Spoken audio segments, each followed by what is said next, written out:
I'm Thomas Carruthers. I'm Will Leggetter. And my voice just popped up. My voice just popped up a little. I've hit puberty. Oh no, it's the opposite, isn't it, when it goes down? Well, that could be happening. Yeah. Reverse. I could be going down. What's the... You say I'm having sex with these men without my knowledge? But I am, Sally. What a wonderful film. But that's not what we're talking about today. We're talking about August Osage County.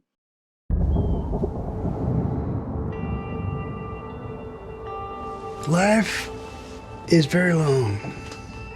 T.S. Eliot. Not the first person to say it. Certainly not the first person to think it.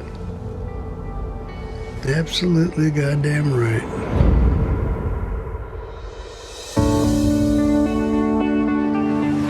You ready for this? No. No way. Hey, Mom, I'm here. Oh, Mom, you're so big. Look at your boobs. Last time I saw you, you looked like a little boy. Directed by John Wells, written by Tracie Lett from his own play. This was a Tony sweeping. Damn your father for putting me through this. Do you remember your Aunt Karen? Well, that must be this year's man. Soon you'll be gone, never to return. Don't start with Your that. father, you broke his heart when you moved away. That is wildly unfair. You were Beverly's favorite, you know that. I prefer to think my parents loved their children equally. I'm sure you prefer to think that Santa Claus brought you presents, too. I missed Uncle Beth's funeral. That doesn't mean anything compared to what you have in your heart. Critical box office juggernaut of a play. I can't remember how long it ran for, but it ran for a very long time. It came over to England, ran at the National Theatre. Similar success. Just an all-around groundbreaking play. The film adaptation has an obviously stellar cast. It didn't really. This was just my. I mean, it's not just my opinion. A lot of critics agreed, but the film. I really think they thought this is Best Picture. This is everything. It's going to sweep, and it just didn't reach it. You look at the way it's made, and you can tell they're trying to win Best Picture. They're trying to go for it. And yeah, we'll obviously get to it in Oscar Travesty, and we'll discuss whether we think it was just too much of a stat sheet here, or if it actually didn't really deserve it.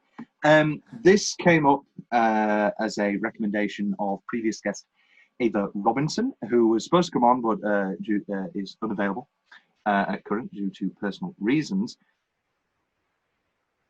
This was a film that I've never been personally attached to. Well, not personally attached, but it's never been one that I sort of watched it once and I thought, oh, that was pretty good. Obviously, you know, Ava did the monologue in a monologue like workshop we did once, and it's obviously great text. That seeing her do it, she'll get all big-headed, but seeing her do it sort of made me return to the play. This play is obviously stellar. I didn't realise it was a play. Well, I'll be honest, I didn't know much about this. Yes, this is a version I watched it. Yeah. And I just had flashbacks to seeing obviously the trailers, the promo in cinemas, and it's that one. It did sort of come and go. Yeah, I think it would work. I'm interested to see the play. I think it'd be a fantastic play. I just don't enjoy we'll get to this. So. You don't enjoy what? I didn't enjoy the movie as much as I wanted to. Yeah. I thought you said you loved it. It's very good, but the other night you said you loved it. I think we're on about that particular scene. Oh, that's a good. Oh, I thought you were talking about the film entire. Oh no, what? Well, obviously, unravel my opinion. Yes. No, this is the story of Violet, and the whole Violet and the whole clan. Jesus Christ, what's the family Bumperdink Bandersnatch? You ready for this? No way. What'd you do to your hair? You look like a lesbian. Your father, you broke his heart when you moved away. Give me the wine. my day, families stayed together. We needed some time away from you. Oh, that's nice of you to say. Our kid is trying to deal with this madhouse you've dragged her into. This madhouse is my home. Blow it out your ass! That's pleasant. August, Osage County. Humperdinck Bandersnatch. Let's just go through this cast. So it's the westerns, of course. Meryl Streep, Julia Roberts, Dermot Mulroney, Juliette Lewis, Chris Cooper, Ewan McGregor, Sam Shepard, Margot Martindale, Julianne Nicholson, Benedict Cumberbatch, Abigail Breslin, and that's it. That's a pretty stacked cast. Pretty good cast. Life is very long. T.S. Eliot. Not the first person to say it, certainly not the first person to think it, but he's given credit for it because he bothered to write it down. Now, if you say it, you have to say his name after it. Life is very long. T.S. Eliot. Absolutely goddamn right.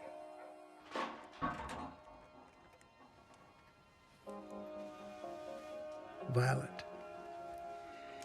my wife, she takes pills. Sometimes a great many. Facts are, my wife takes pills and I drink. That's the bargain we've struck. A little paragraph in our marriage contract. So rather than once more vow abstinence with my fingers crossed, I have chosen to turn my life over to a higher power and join the ranks of the higher end class. Opening line Hall of Fame. Life is very lonely, T.S. Eliot. I think the film is at its strength. For me, it's a real film of peaks and troughs. I mean, you open any film with Sam Shepard's silky, that Texan voice. Obviously, Sam Shepard, a very celebrated playwright in his own right. True West, Buried Child, shitting Nora. Full for Did he write that one? No, yeah. Sam Shepard's Shitting Nora, starring Ed Harris and Juliette Lewis. No, Full for Love. He obviously also wrote the screenplay for the movie Paris, Texas, which is another good film. And do you know who his longtime lover was, Will? I do not. Jessica Lange. Oh. There you go. They made a lovely couple, actually. They made a few films. Very nice. But yeah, no, if you open any film with Sam Shepard, you're immediately in. I mean, I know that you can't have a film if he is in it for longer, but I do wish, in a way, that we had more Sam Shepard.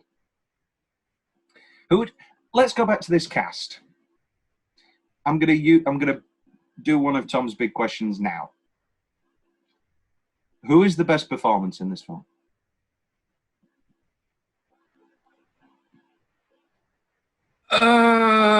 Margot. She is, yeah. For me, it's Margot Martindale and Chris Cooper. I mean, I'd say Sam Shepard, but that's I can't give it. I can't fully give it to him. You've got, I think both of my best moments are with them. Yeah, them two. I could make a strong argument for Dermot Mulroney. I think he steals the movie. I think he's great. But for me, yeah, no, those... Margot Martindale, for me, was the outstanding performance. Barbara. She does that wonderful thing where she can play off a big twist as if it's not a big twist. Yeah. It's just thrown away. And if it wasn't thrown away and it was, she's your brother, then it wouldn't, the film would fall flat entirely. YouTube comments. You see this movie and you think, hey, my family is not that bad. Oh. People who saying this movie is boring just hate dramas. Damn, this is a hell of a movie, and it's worth every second of it. I was laughing, bawling my eyes out. If either Meryl or Julia didn't win an Oscar, I'll bust someone's head into their ass for real. I think this person's shooting themselves in the foot, really, because they're saying just because it's boring, that means it's a drama. But dramas doesn't mean boring. It means certainly not a synonym. No. Watching this because Benedict Cumberbatch is in it, and then this started a thing.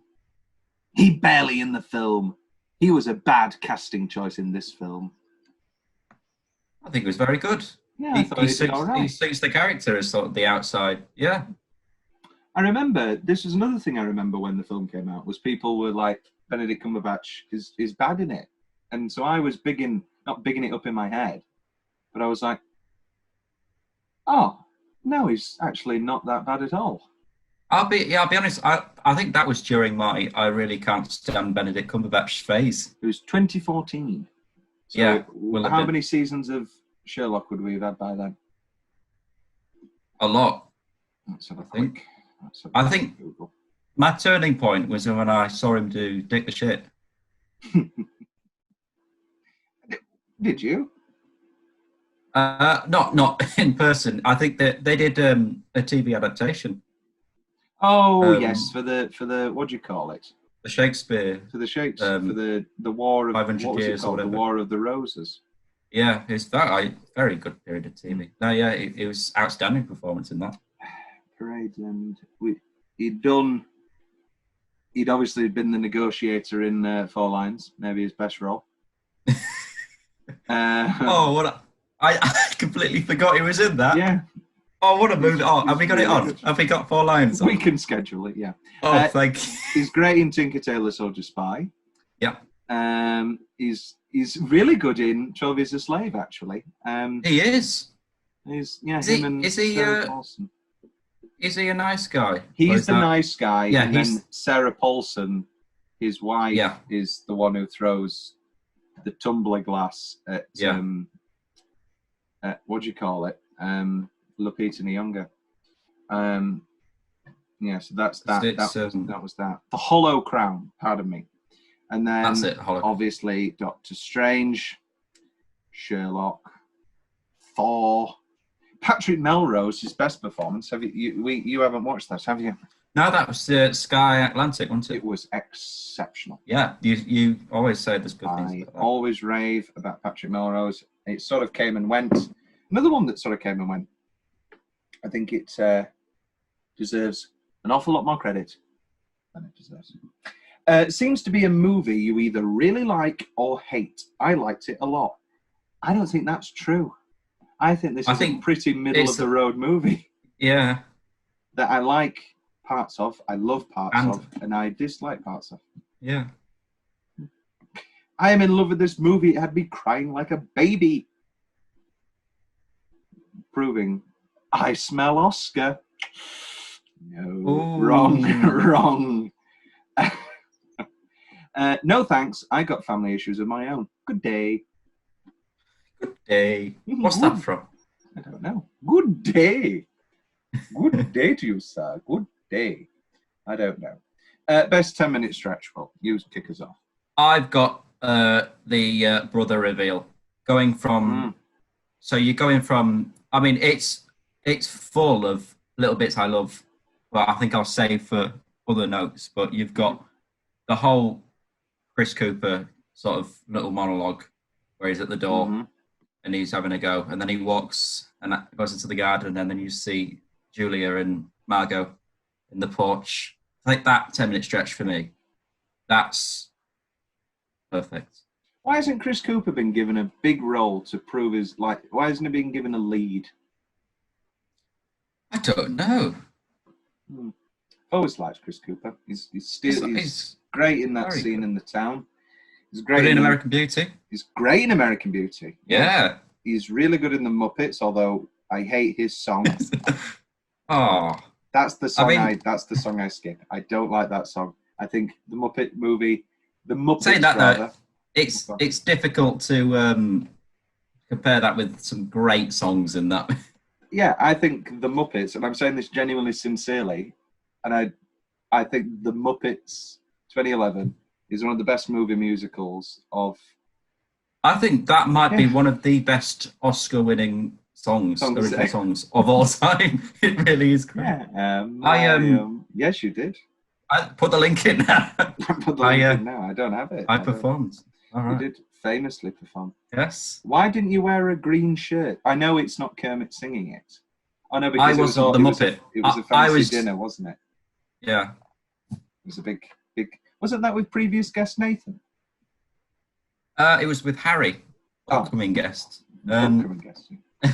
No, we did. We sang "Man or Muppet." I was, of course, the man. Of course. That sounds like I'm in denial. Yeah, I was, of course, the man. What do you call it?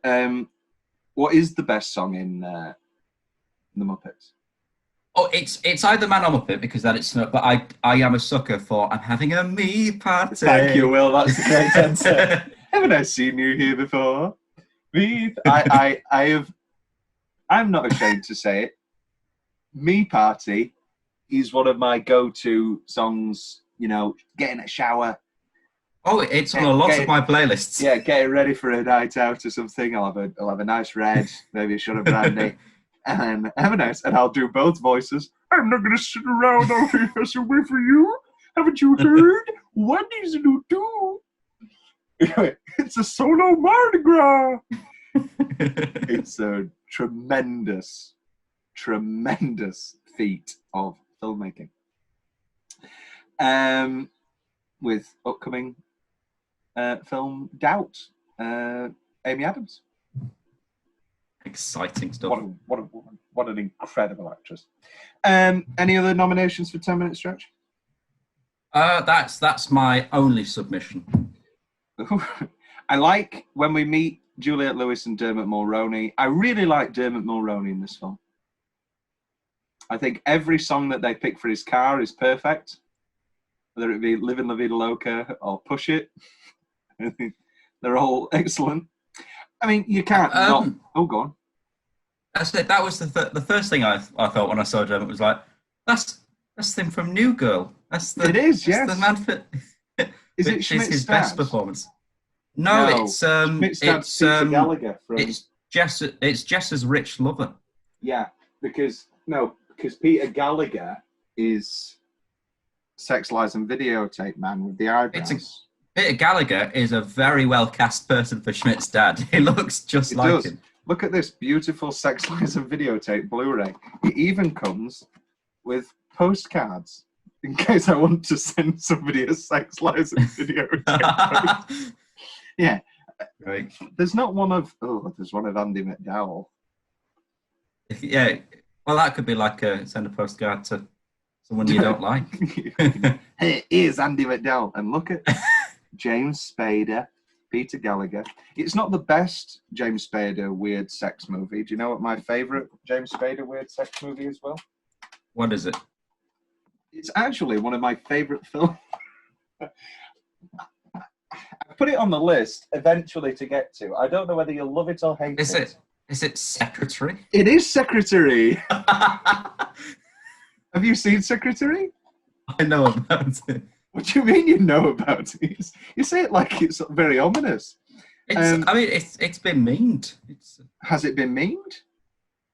Well, not in the it's not been a meme, but it's one of those. It's a bit naughty. Sort of It is naughty. It's very naughty. Where do you stand on Maggie Gyllenhaal? On her windpipe. No, that's no. No. Sorry, that was awful. I love Maggie Gyllenhaal. She's great. What's the Dark Knight? The rip-off of London Has Fallen that she's in? White House Down. That's it. No, it wasn't a rip-off. It was one of those classic. They end up making it at the same time movie.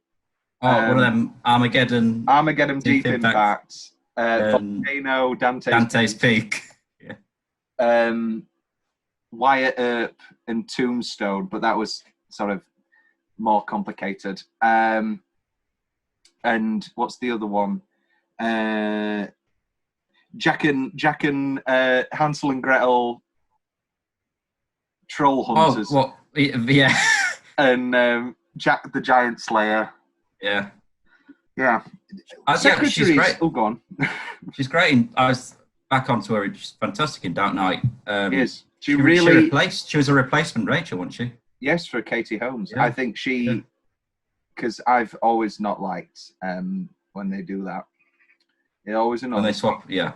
The only times it doesn't annoy me are when it's for the better. Like Dark Knight. If I was a bigger fan of the MCU, you know, I think Don Cheadle is an upgrade from... I think Mark Ruffalo is an upgrade. Yes. From Edward Norton. I've got mixed feelings about Ed Norton. Have you? I have. What about Fight Club? Fight Club's good. He's very... I love him in... I think he's very well suited to the Wes Anderson. His role in... Yeah. So he's Wes Anderson sort, because he's got that sort of dry lack of character that works. For you look at him, you watch him sometimes, and you just think, you're not going full out there. You're not really. What about Birdman? Birdman. I do like him in that. I've seen it. I've seen clips. I'm yet to get to Red Dragon. But, I've seen, but maybe that's just because he's upstaged. I think he held his. Well, everybody's upstaging everybody in that movie. Philip Seymour Hoffman comes on for one scene and he's like going mental. You know, you had certain disadvantages. Like what? You're insane. I've always really liked Edward Norton. I don't know what it is. What's your favourite Philip Seymour Hoffman performance? We're going to postpone that. I had that scheduled for Doubt. Oh, okay. We will get apologize. But back to Secretary, comic and deliciously kinky. It's really weird because he's called Mr. Grey. It's basically a movie for people who don't know. It's a movie. 50 Shades. It's 50 Shades of Grey, but from the 90s, 2002. Sorry, and he's called Mr. Grey. And except it's a bit of a dark comedy. I really like.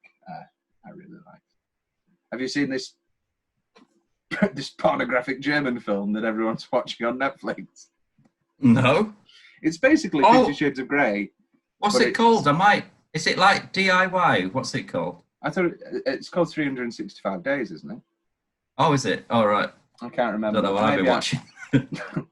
Yeah, you've been watching DIY SOS and you found it erotic. I do love buildings. Do love Nick Knowles. Oh, Christ, Ivy, not today. I have to tell her, don't I? We're leaving for New York tomorrow. I don't think it's a good idea for you and Charles to take this any further. Where's this coming from? There's a lot of fish in the sea. Surely you can rule out the one single man in the world you're related to. I love the man I'm related to. Fuck love. Crock of shit love. People can convince themselves they love a painted rock. It's great. What is it? Catfish. Bottom feeders. My favorite. You're nearly 50 years old, Ivy. You can't go to New York. You'll break a hip. Here. Eat your catfish. Oh, you're infuriating. I'm not the one fucking my cousin. I've lived here year in, year out, hoping against hope someone would come into my life. Don't get all Carson McCullers on me. Now wipe that tragic look off your face and eat some catfish. He's great. I love Nick Knowles. Who doesn't love Nick Knowles? Who Dares Wins? Who Dares Wins is great. What a great idea for a show. August Osage County. I think you cannot not pick The Dinner. Oh yeah, that as a 10-minute stretch, very, very good. It's obviously the prayer's good. Prayer's great. Yeah. You've got the whole vegetarian conversation, which Chris Cooper saves. Good old Chris Cooper. I got a big bout of fear. And then Meryl's like, "It's so funny. Shame on you." Yeah, Meryl. I think she does a very good job in this. That was a long pause. I know, it sounded like I was going to say something else, didn't it? Prime example being the final 10. I mean, the bit where she gets out the car, that's good. Yeah. That's good. The final 10 where she's just screaming. It's great. Next up, Tom's weirdly specific favourite parts of the film. I love any reference to Liz Taylor. Of course. Naturally. When it does the great thing of any play adaptation, where you get to see the other angles that you'd never been able to see. So when they're talking about favourites, and we get to see Julia, what's her name? Bloody hell. Julianne Nicholson. Is that a name? Julianne Nicholson's, Ivy's reaction. Yeah. Just doing the dishes, and we get to see her. Other great examples are obviously Who's Afraid of Virginia Woolf, where Martha's telling the punching story, and we just see George's blank expression. And what a movie. What a great movie. And also, obviously, Streetcar Named Desire, where Stella, and we go up, and we go up to Stella at Eunice's, and we see her blank expression. It's a lot of blank expressions that I've found. Bev's death, I think you don't see it coming, really. I mean, you should see it coming. When I think of August Osage County, I think of generations of abuse and bad parenting and unchecked issues that needed to be dealt with in that play, and we all recognize the scene at the dinner table to varying degrees. We've all been at a dinner table with extended family and realized how messed up we all are. Right. But to be able to write something like that and have so much of that material, that source material, be autobiographical, it does make me wonder if all of your playwriting and your desire to express yourself that way was leading up to trying to figure your family out. I think that's probably the case, sure. How long did it take me to write August Osage County? 30 years. In a way. It's not autobiographical, but the crux of the story does start from Tracie Lett's own grandmother's addiction to pills and his grandfather's suicide. So there is that element. The famous story is that Tracie showed his mother the play, and his mother said, "You've really gone easy on my mum." So we can only imagine what the real life violence. Cries. Oof. I love Push It on the Ferrari, as previously mentioned, the Dermot Mulroney. Do you smoke pot? Ooh, baby. Do you smoke pot? Because I got some real good shit. Obviously, that has a creepier payoff, but I like it in the moment. Live and La Vida Loca. Shame on you! Shame on you! You got to say Native American. I like that. There's another reference in this movie, which any reference to this person goes straight down in favourite parts. Do you remember the reference? I mean, it's coming up to mind. The bit where she calls Benedict Cumberbatch Liberace. Yes. We should rank our favourite Liberace references in movies. This doesn't beat Misery. I'm going to put on my Liberace record. Or my own our short film, Siblings. Yes. He always played that Liberace record. Liberace's greatest hit. Liberace's greatest hits. Yeah, Adam Stanley, I bet. I'll save that. I'll save showing that clip until the Behind the Candelabra episode. What a film. Scott. Little Charles's reveal, as we've talked about before, and any time anybody slaps Julia Roberts. I don't like Julia Roberts. As neither do I. And I don't like her in this film at all. I thought you were a... Oh, he's got a big battlefield. He's gonna die. Yeah. I thought you were well, not pro Julia Roberts, but I thought you were less venomous. I thought you were I do really enjoy Erin Brockovich. Good movie. I think yeah. that's her movie. That's her movie. Mm. But then no, like when she makes an appearance in a movie that I didn't know she was in, I don't feel happy. That's how I describe our relationship with. Like, she's the reason that she's the one downside to Hook, a wonderful film. But her being Tinkerbell is, I don't know whose idea that was, but it's. Is it better or worse than the Phil Collins cameo? Or the Glenn Close with the when she walks the. She's got that big beard. Well, Glenn Close bushy beard. Is great. A great big bushy beard. Glenn Rusty Close. jugglers. Glenn Close with a great big bushy beard. Albert Nobbs. Oh, what a movie! I'm sure we'll get to Albert Hook. Nobbs.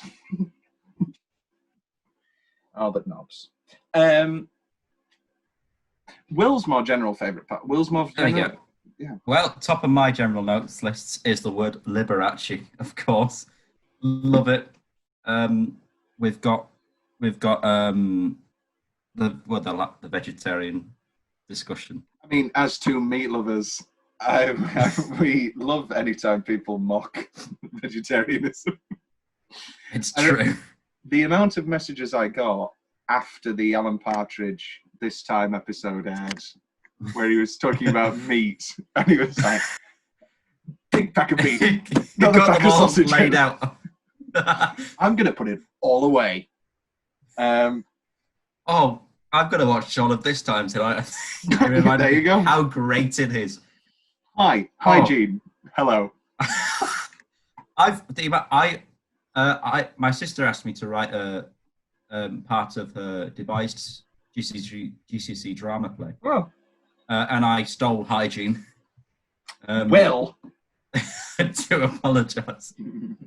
I bet you plant drugs on black boys. I take that back. It's the bit where he comes on in the car and he says no, and it's just and then he's what a man! What a man Steve Coogan is. When the guy falls off the stairs. That's great. How are we going to get around to doing the live shows? Rub-a-dub-dub, 3 men in a tub. A bit of Pauline Calf, can't beat her. Any other favourite parts, Will? Great throwing up, I've said. Throwing up acting is very difficult, and I've written great throwing up. I've forgotten who does it. You in Siblings.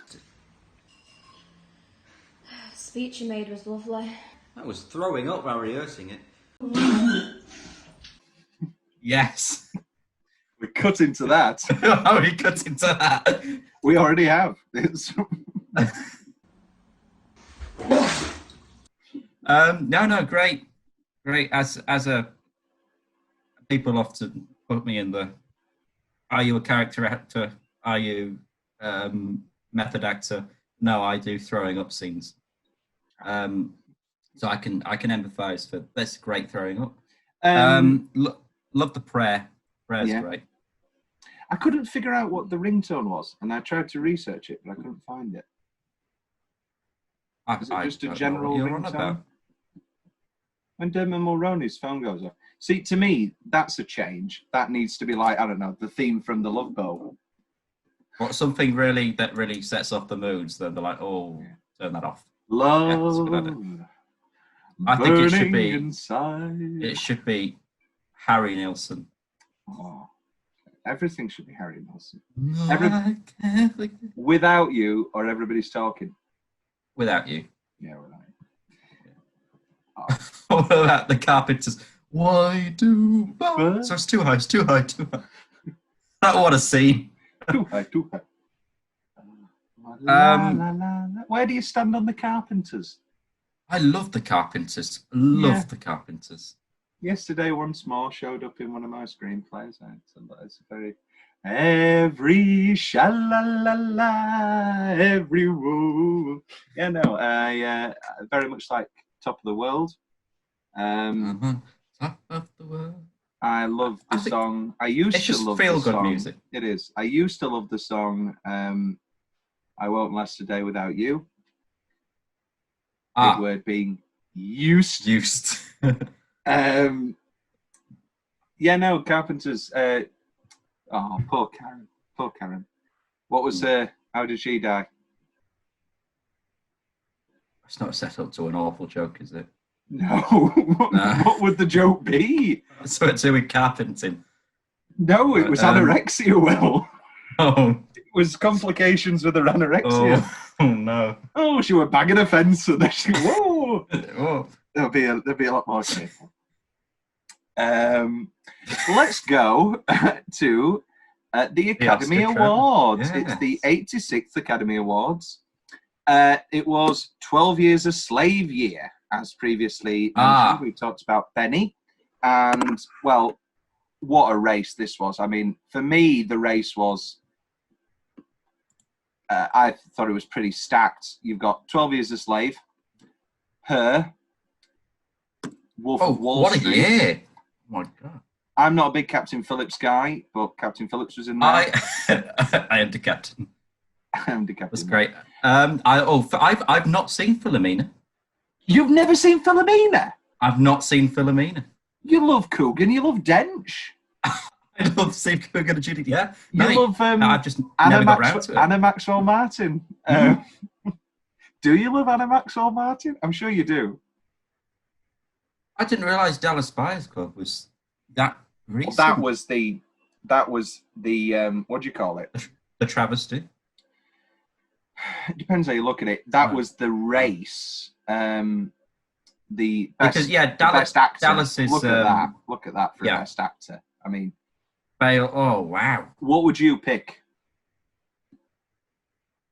Oh, I'd have to go to it. I think that's a phenomenal performance. Well, that's the thing, isn't it? Like it was you. It was like bloody Marriage Story, then Irishman, then Parasite this year. It was like, Once Upon a Time in Hollywood this year. Yeah, this year was a stacked year. Yeah. Once Upon a Time in Hollywood came out, / Wolf of Wall Street, and you were like, oh, this is Scorsese's year again. This is DiCaprio's year finally.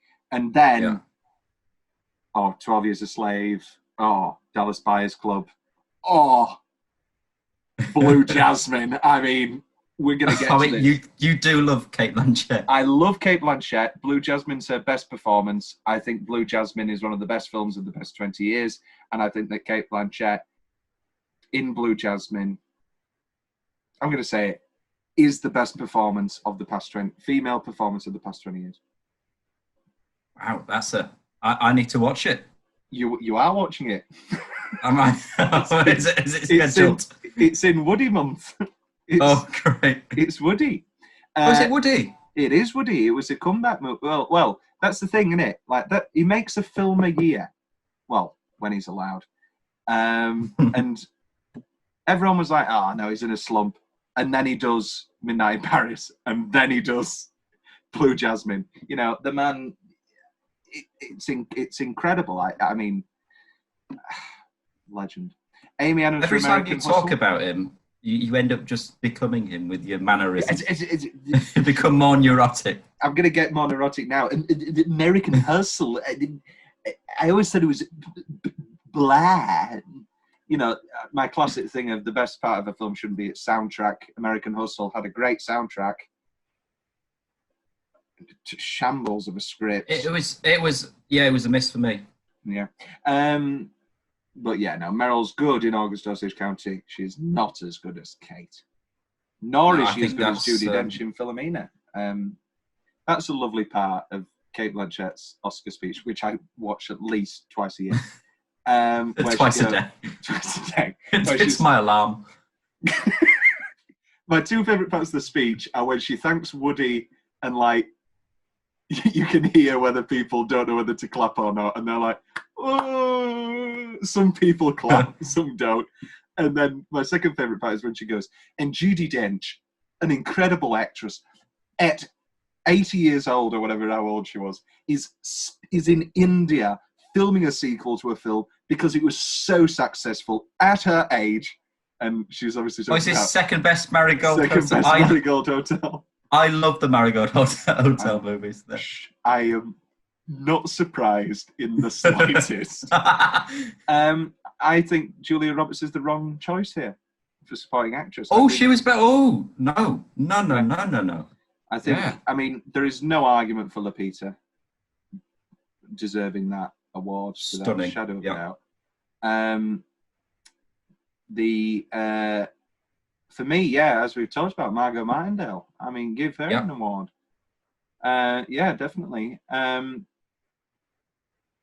mean, for me, I was really rooting for Michael for Dallas Buyers Club. For Michael for 12 Years a Slave over Jared Leto for Dallas Buyers Club. I think Jared Leto is exceptional. There's something chilling about Michael Fassbender in 12 Years a Slave. It's brilliant. And also, it would have been a catch-up Oscar for Shane, which he should have won Best Actor for, which I don't even think he got nominated for. I mean, I don't know. We talked about this before, but I don't know how we'll do the Shame podcast. What's your favourite 10-minute stretch?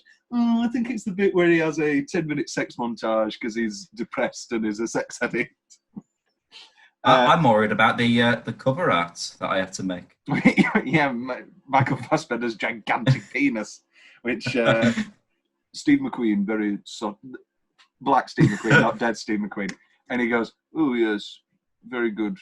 And I could just imagine him because he talks so intelligently and he's such a brilliant man and director, and I can just imagine him like going, "Yes, no, in this first scene, I wanted Michael to walk straight past the camera and for us to see his gigantic donkey cock."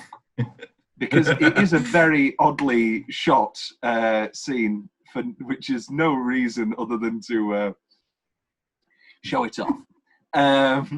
Also, Her this year. What a beautiful, exceptional film. Lovely movie. The only reason I wasn't annoyed about Blue Jasmine losing original screenplay was because I wanted her to win something. It's a very Joaquin movie, isn't it? He only goes for the weirdos. He only plays weirdos. I think Joaquin Phoenix in Her, that's his best performance over. I do. Yes. I do. This is the classic thing about adapted screenplay, and it happens a lot less now. But people just don't nominate plays anymore. Because it used to be, like Streetcar was nominated. I mean, it's come up on an episode, I think it was on one of the Hitchcock ones. And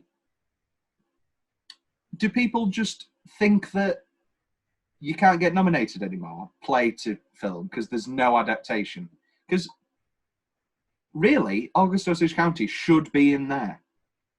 And I don't know where the leap, where the cut rather went. However, from this list, it's Wolf of Wall Street or it's Philomena. Just give Steve anything. Just give the man. Give it all. Let it go, let it go. Oh, is it Let It Go? It was Let It Go. It should have been the Moon song. What was it against? Happy. Oh. Happy's great. Dun, dun, dun, dun, dun. But it should have been the Moon song from Her. The Moon song in Her has the ability to make me weep. Just hearing the song, it doesn't even need to be the scene from the film. It's just the beauty of it. I went to America. I don't know if I've mentioned this before. And when I was there, I had a lot of friends who were in the same film class, and they watched Her. And that night, it was just like everyone was very like, I cried. I don't usually cry at movies, and it's just a heartbreaking, beautiful film. Amy Adams again. Yeah, wonderful.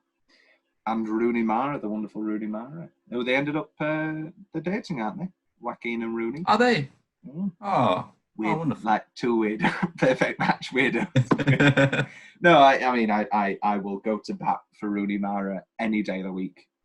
Go with the Dragon Tattoo, Carol, great stuff. A Ghost Story, which is a very depressing movie, and maybe not the movie I needed to watch after a breakup. But still a beautiful film. And it's only 80 minutes or so, in and out. Who are you? Well, this is my fiance, Steve. You met him at the church? Steve Herbebrecht. Had to what? Herbebrecht. It's German. German, Irish, really. I Yeah. just have Well, the that is one. peculiar. What's next? Will's favourite building or set? What did you think, Hey. Will, of the Western House? Well, as alluded to in Heartburn. I do love a derelict building. Ah, yes, Hi. you do. Hi, I'm Derelict Building. That's a Toast reference. I love that scene when he was Bob. Yeah, he's a good. I love Toast. Toast is a good show. Just Matt Berry in general. What a man. Yeah, no, I think the shack, I mean, it's a bonus that it's set in Oklahoma. I love anything that Oklahoma when the wind I goes think dripping down the drain. anyone that knows me loves knows my obsession with Oklahoma. I think it's a very, very nice production design. A lot of little and a great piano. It's a lovely building. Lovely It building. is. I'm interested to see what you say. You've seen the play? No, I've never seen. Oh, it. I've read the play. Okay, I do apologize. I'm interested to see what the. It's what not been sets have revived. done. I believe it's like a doll's house, like the Mary Poppins, Cameron McIntosh doll's house, and you can see all the floors. Or at least the original Oliver. Broadway was. Yes. Like when they did Oliver. That was a great set. Did you see Oliver at Drury Lane? I didn't. I think you did, didn't you? I did. Did you see Rowan? I did see Rowan Atkinson and Jodie Pringer and the guy from Dark Knight Rises, who I can't remember the name of, with a bit of a funny nose. Anyway, it was my granddad's 50th or 60th. Must be 50. It would have been. Oh, I can't remember for the life of me. I'm sorry. 50th or 60th, yeah. And we all went to the lovely bar, the Coal Hole, and then we walked up to Drury Lane, and my granddad fell asleep because he'd had his pints, and he fell asleep through his birthday show. I must say that I do love Griff Rhys-Jones. I think he was phenomenal in that. I love him in everything. That's the guy I mean. Wait, no, Griff Rhys-Jones is the guy who does It'll Be All Right on the Night. 3 Men in a Boat. Who did he play? He was Fagin after Atkinson. Ah. And then you had Homage Lily. Oh yes, yeah. No, I saw Atkinson. Ruby meet Pearl meet Ruby. I've seen him do Reviewing the Situation. He did it at the at some sort of show. He's great. He's great. What a song! You can't. What a song indeed. Best song of the. Who's the best Fagin? Oh, it's Moody. I was going to say Jonathan Pryce. No, it's Ron Moody. He's got the voice to it. It's very difficult sort of voice to do. He also has the Jewish advantage. Cockney. He also has the advantage of being the first. And now I remember seeing an interview with him. And he was like, "Yeah, they approached me, and I had the advantage of being trained as a tenor." It's just very humble.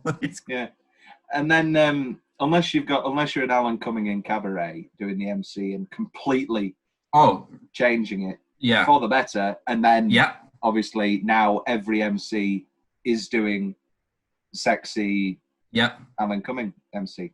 What a I mean, do you know what he's Will Young, Will Young, who did a combination of Alan Cumming and Joel Grey.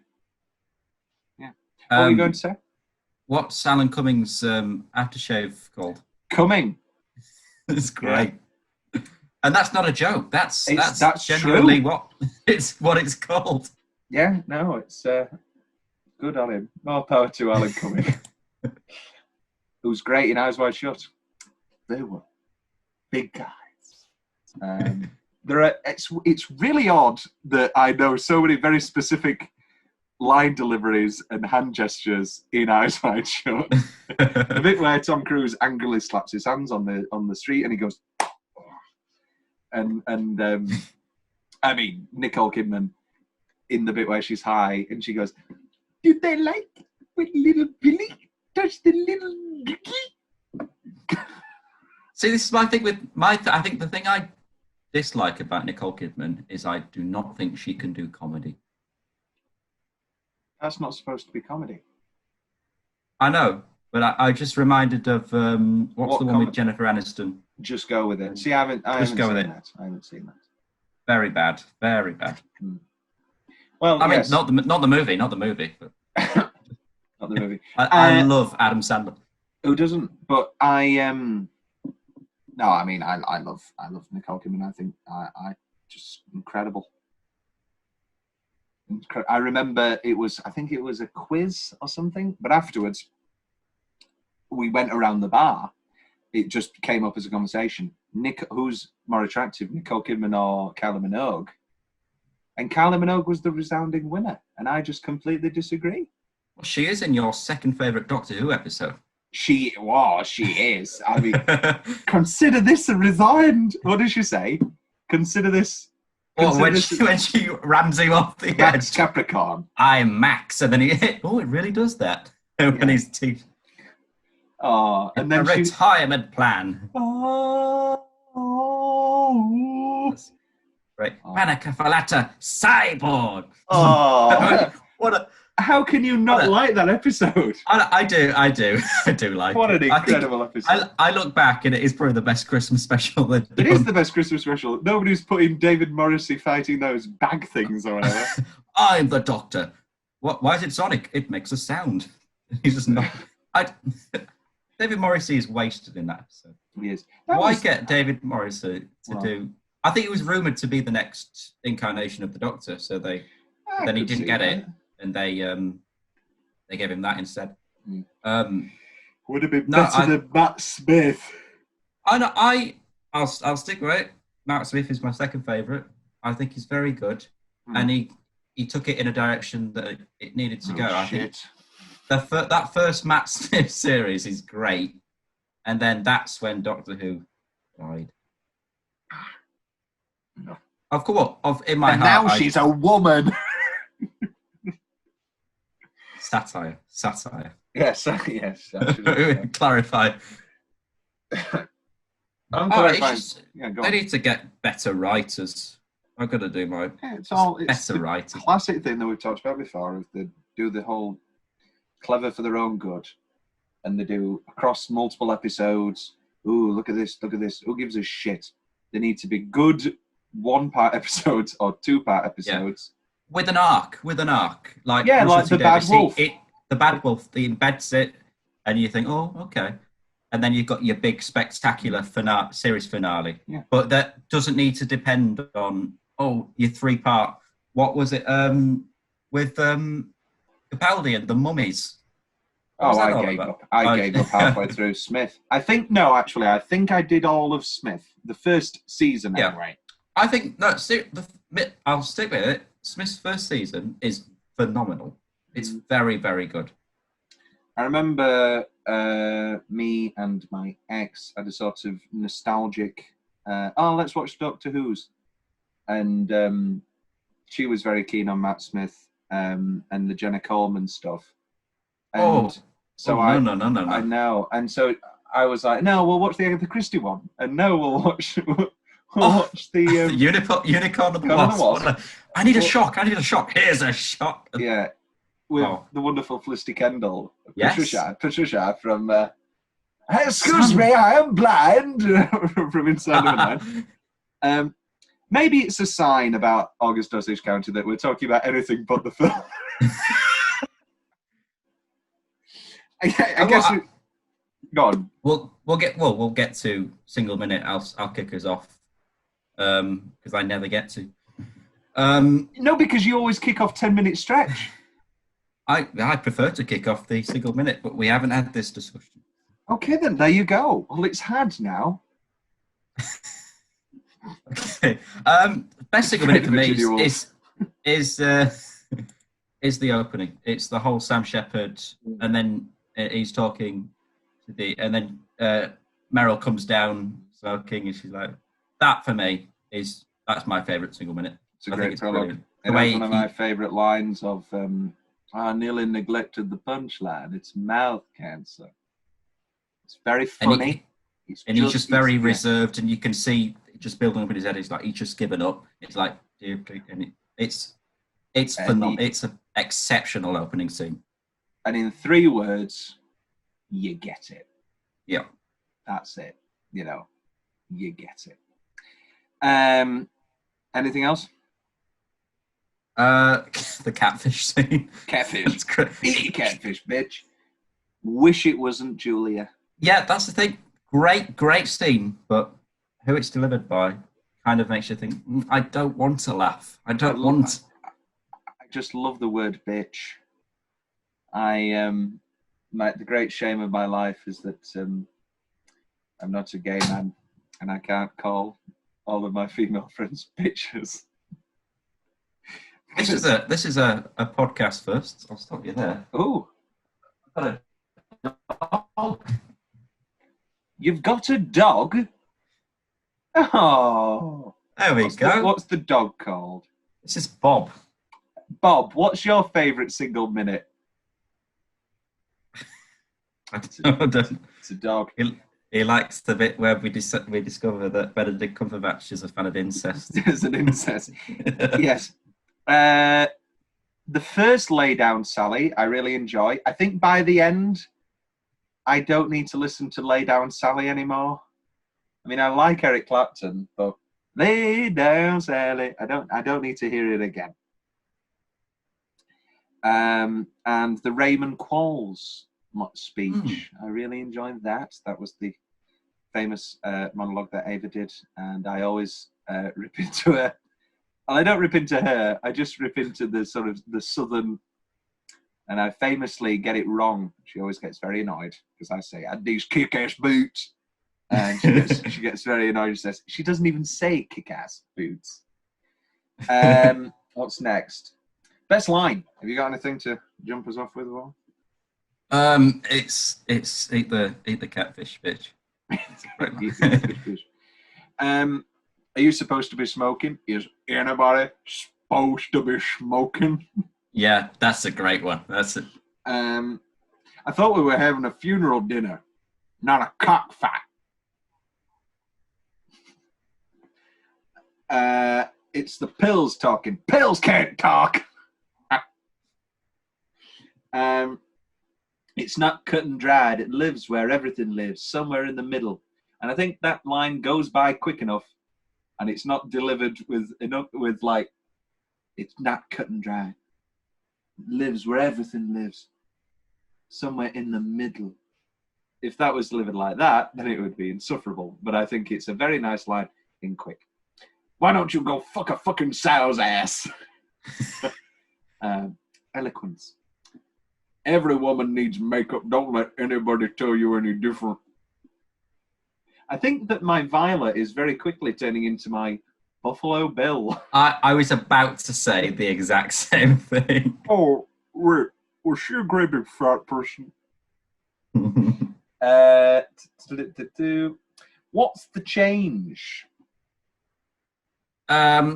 Julia Roberts. Yeah, that's also, yeah, I don't know what it is about this film. I think I'd like to see the play to realise how good it could be.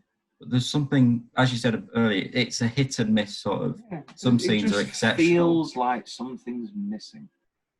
It feels too stripped back in order to go for that Oscar win. It's lacking that thing that makes something a film. Also, it's got that thing going against it of that we've seen this done before and better. This really came to light when Fern, the girlfriend of previous guest Garth, they were watching it and she did the Instagram picture. I sound like an old man. She did the Instagram picture And it was a picture of the film, and she said, I bet you'd love this. And I was like, of course I do. And then she put, drunk Americans shouting at each other. And I was like, oh yeah, no, this is my niche. I've said this before. A perfect play to me is 4 people, all drunk. It starts off in a room that's really neat, and by the end of the 3 hours, there's been smashed glasses, things are knocked over. That's my favourite genre.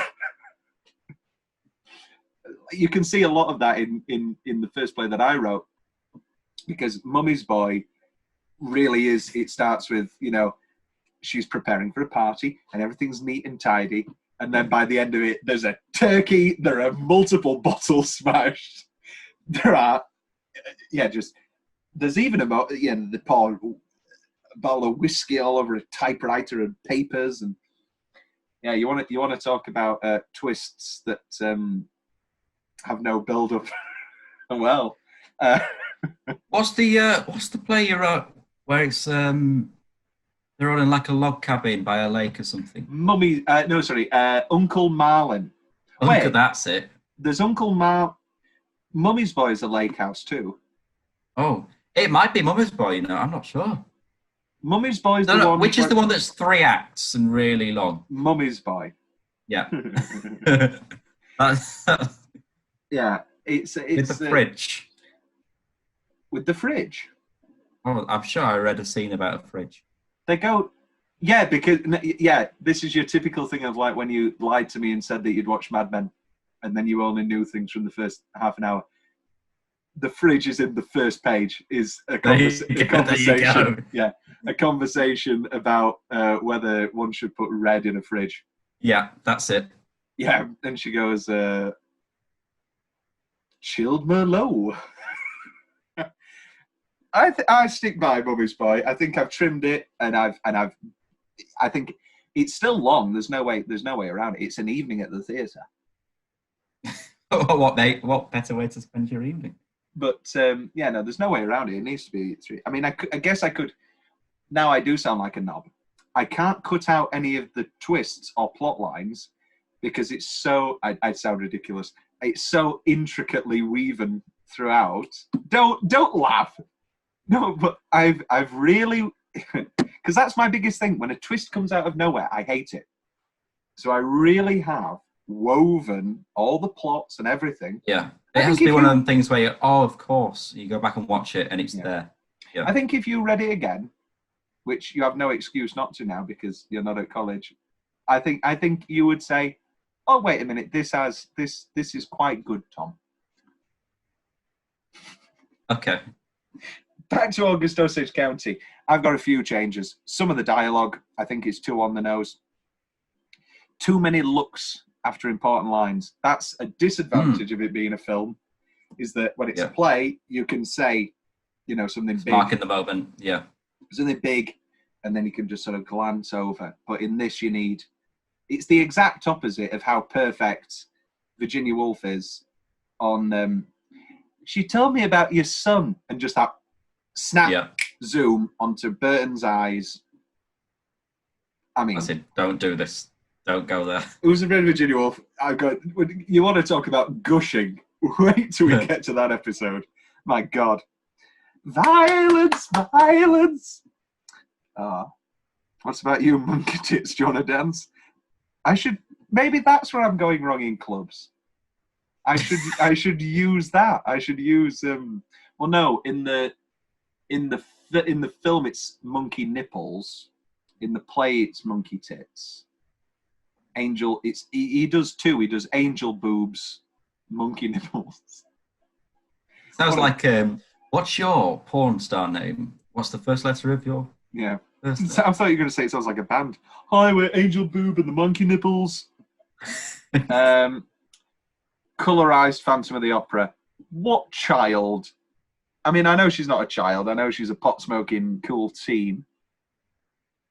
But even I'm a film weirdo, and even I wouldn't be so excited to watch a colorized version of the fucking silent Phantom of the Opera movie. And also, colorized versions are shit. Have you seen the colorized It's a Wonderful Life? It's a Wonderful Life. Yes, I have. I mean, I enjoy it just the same, but there's something. I mean, you can't. There's something about watching it in black and white that just. And also, it's beautifully shot in black and white. Yeah. There is a reason why Woody chose to shoot Manhattan in black and white. There is a reason why Hitchcock chose to shoot There's Psycho. a reason why Spielberg chose to do Schindler's List. Yeah. Because it adds a different texture to a film. And this also annoys me, is now when people are doing it retroactively. So Logan... Like The Artist. No. The Artist, they chose. That's the thing. I mean, like Logan, my Logan Blu-ray, I have an option to watch Logan Noir, which is just Logan in black and white. Because they said it reflects the old-time Western thing. And I get it. But it's not shot in black and white. Yeah. There's a big difference between retroactively... Have Number 9 done a black and they haven't, have they? I bet that's something they'll could be good. They'll be doing sometime, yeah. Maybe a silent... Oh, no, they've done silent. I think... Have they done Strangers on a Train? Yes, in Psychoville. No, they've done a Strangers... They have done a Strangers on a Train plot in the second series of Psychoville. There you go. Well, call us up. Parasite as well. They re-released that in black and white. And I just thought, no, that film is so beautiful in its colours. Anyway. Other changes. Julia's snap just comes off. I mean, we're going around in circles with Julia Roberts. I think her snap is just not good. It comes out of nowhere. I think what we've neglected to talk about the wonderful Ewan McGregor. Oh, of course. Yeah. Yeah, I think he does very well in this scene. I think it's very good. And as he's shafted with Julia. Yeah. I mean, no, not enough good can be said about Ewan McGregor. Yeah.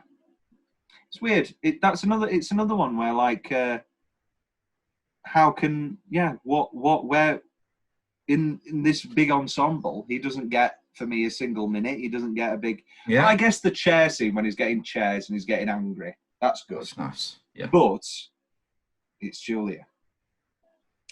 End like the play. The play ends with Violet just crying on the stairs with Jonah. It was good old Harvey Weinstein's. He produced the film, and it was his what's the word? Not insinuation. Insisting that the film that they shoot this Julia Roberts going to smile scene. That's not what the play's about. It's about, she probably will become like her mother. It's a play about cycles. And the credits. What's this pissing weird Animal House? Ooh, see the faces credits. What was that about? What a shit. Have you got any changes? As a fan of credits.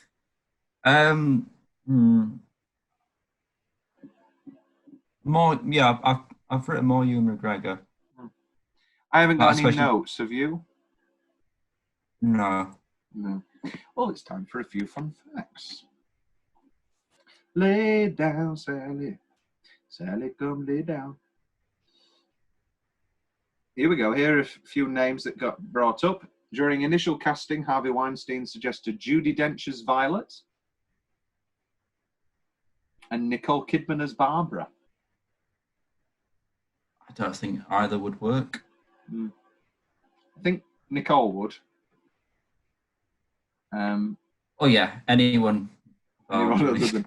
However, screenwriter Tracie Lett voted against the idea, saying American actors should play the roles. He obviously eventually...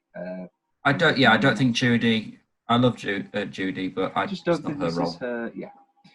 Tracie Lett wanted the original stage cast to reprise their roles in the film version.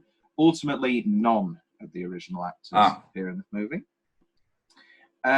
During the opening scene with Beverly and Jonah, one of the books clearly in focus behind Jonah is Karen Blixen's autobiography, Out of Africa. Hey! The film cast includes 3 Oscar winners. Can you name them? Meryl Streep. Good, yep. Julia Roberts. Yep. And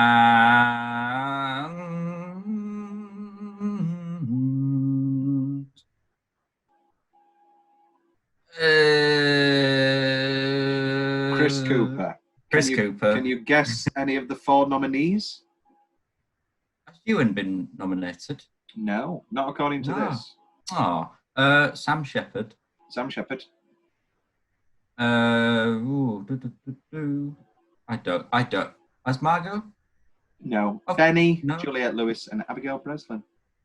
2 more possibilities for casting. Renee Zellweger and Andrea Riseborough were both considered for roles. For our Ivy, that could work. For Could work, yeah. Renee. Yeah. Jim Carrey was considered for the role of Steve. Don't know that. Here are some roles for Violet. Jane Fonda. Yeah. Sissy Spacek. Yeah. Jessica Lange. Yes. Have we talked about how much I love Jessica Lange? I think we have. I mean, I just want to stop you there. I've had a revelation. Get Frances McDormand in for Barbara. For Barbara? Is she too old? Oh, Matty, maybe. But then Margot does great. Matty I who, just sorry? want. Oh, for Barbara, pardon me, not. Yeah. Wait, no. Frances McDormand, I think, is too old for Barbara. I think she should be good. She should be in this film. It's a fantasy film. She would be good in the film. I think also, she's too young for. Yeah, that's the thing. Margaret Martindale. Where was she cast? Glenn Close. I mean, she could do it. The woman can do anything. Do anything. Big bushy ants. Ants, yeah. Annette Bening. I mean, Annette Bening can definitely do anything. What an incredible actress.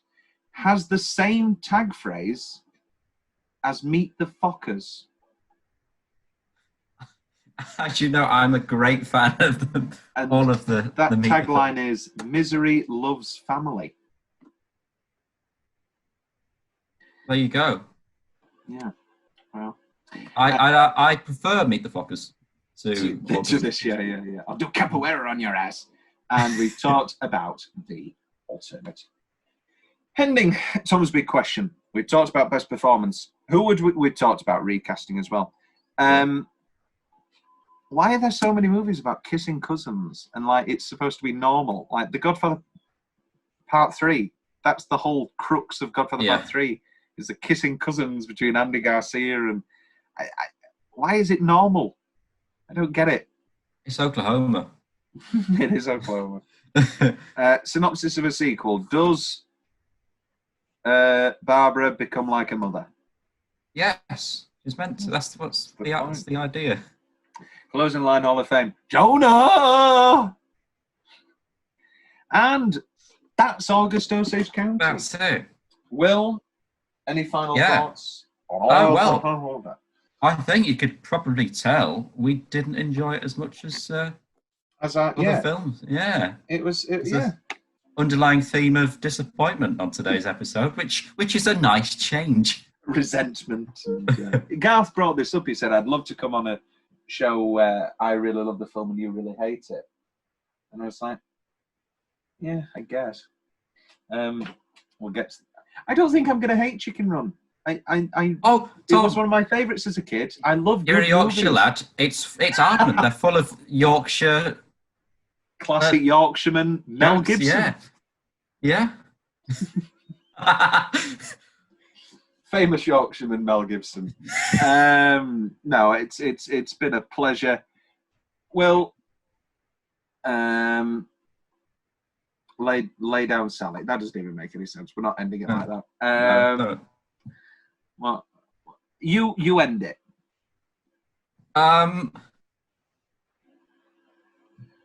Goodbye. Fits like if the glove fits. Da ba da ba da ba da da.